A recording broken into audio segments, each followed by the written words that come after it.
Hi there. It's been a while, but finally got the first component out of the dash.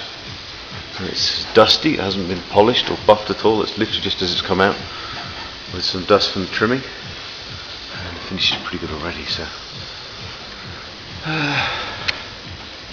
it's in. It needs still quite a bit more trimming around here. I've just thrown it on, so it's just not sitting down properly yet, but it's about a third on and off removal just to get it close. But we have our first 2 layers, not particularly thick, just thin enough. It's today it is a pretty good convex curve, so it'll be strong enough for 2 layers. It doesn't have to be mega thick, doesn't have to be to 3.5 mil that the bodies generally are. That's fine. Plus obviously it makes it quite a bit easier to get out of the tooling. Did have one small sticking point. It's pulled the gel out of the mould there, and it actually just pulled the gel cut off the actual first part as well. So for whatever reason, that little bit there is obviously wanted to stick to the gel coat. Tiny piece of gel coat there as well, if you see. Yeah. It's obviously stuck as well, so I'll have to grind a bit of an error out there and just repair that. But it is the first component out, and I didn't want to use PVA, which is really like an insurance policy, but it just kind of generally tends to ruin the finish. Even if you try and spray it, it just dulls the finish up. So I didn't want to do that. I wanted to see if I could just get it straight off. So first component's always going to be a test, and pretty much it's pulled out here. That's before this edge here is going to change, but I need to make the first component as long as I physically can, and then once the part's mated to its sister part, the bottom piece, then I'll alter this. I'll put the part back in here and then scribe round where it needs to come off. It's pretty awkward from the inside, but I shall make sure of this. We cut this back to where we don't need it anymore. Cut it back to the bare minimum, because this piece here was the most awkward to try and, when we were trying to pull in the piece this way, this was getting past here. I did make this thin. The bottom layer is about 6 layers, this is only about 3, so it does move, but I could do with just trimming back as to the minimum. So the mould worked fine. First part in, so I'll be probably doing some more trimming to that tomorrow. So there you can see the gel coats come off the part as well of that one particular place, and a little tiny hole there, but that's nothing to.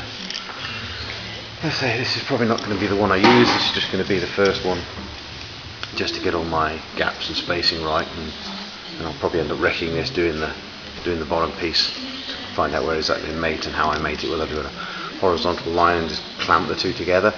So technically, this, like I said before, this will be bonded into the clip or to the center section, and when the dash area part, so all your electrics and stuff, and you can even cloth trim that, this will just come down on top of that and then just probably bolt them together, just stopping your rattles, and then you just drop your binnacle on, connect up your dash, drop your binnacle. I pretty think all the dashboards that are out there all have some form of a multi-pin connector, so it'll be easy just to drop it on. Okay, that's the update at the moment.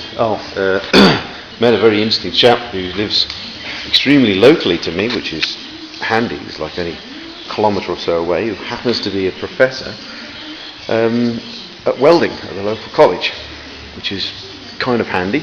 And I've gone over with him with the car. I just threw this in. This is not in at the moment. Just threw it on just to show him the car, and he's really interested in welding up the next chassis for me. This guy has letters after his name as far as the yin yang as far as welding's concerned, and he's doing bespoke exhaust systems for Lamborghinis, Ferraris, anything from a Mustang up to the real high-end stuff. Did a Ford GT just recently.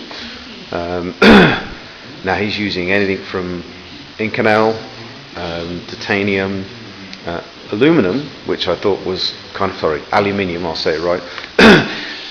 Aluminum exhaust systems, anything from pretty much the turbo back, which is kind of interesting, but I want to keep the heat in the exhaust. Aluminum will rapidly get the heat out of the exhaust gases, and will transmit through the pipes. Well, I don't want that. I want to keep the damn heat in and get it out. So I want to ceramic coat the exhaust inside and out. So it'll be either stainless or something else. Titanium box, that'd be nice. But he makes the boxes, does all the bits and pieces. It's real quality work, and obviously he welds aluminium. So fuel tanks. Fuel tanks, oil pots, additions to the radiator. I'm going to give him the radiator soon. I'm just waiting for the fans to turn up so he can weld on the brackets on the front of the rad for the condenser and the back of the rad for the radiator, plus a couple of mounting points. So it's really kind of handy, and it's just locally. I can literally walk there in 5 minutes, so dead handy, and he works from home. And has a beautiful water-cooled TIG set at home. So handy to have guys that local that can do that kind of stuff. If I have a problem, I can just run round of an afternoon and just weld this for us, run back. That'd be super. That keeps the speed of the build up a little bit. Well, once we get to that stage. Okay, well, I'll speak to you soon.